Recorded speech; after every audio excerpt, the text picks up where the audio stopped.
Hey guys, this is Tim and welcome to the Tim G. Edwards Music YouTube channel.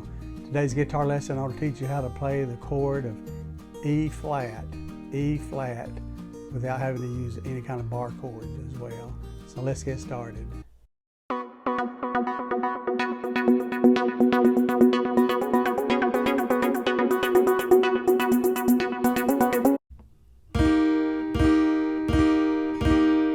Okay, this is the sound of E flat, without the use of any bar chords.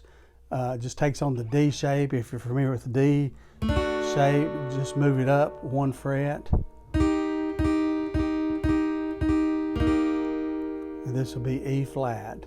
So to play E flat, you place finger number 1 on string number 3 of the 3rd fret, finger number 2 on string number 1 of the 3rd fret, and then finger number 3 on the 2nd string of the 4th fret, and strum these bottom 3 strings.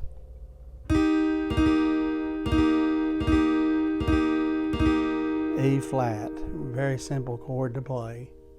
So to play E flat, you place finger number 1 on string number 3 of the 3rd fret, finger number 2 on string number 1 of the 3rd fret, and then finger number 3 on the 2nd string of the 4th fret, and strum these bottom 3 strings.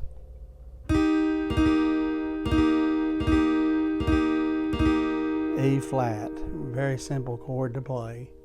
Okay, if you'd like to see more videos like this, be sure and give me the thumbs up. I'd appreciate it very much. I'd like to thank all my current subscribers as well. So have a great day. God bless you.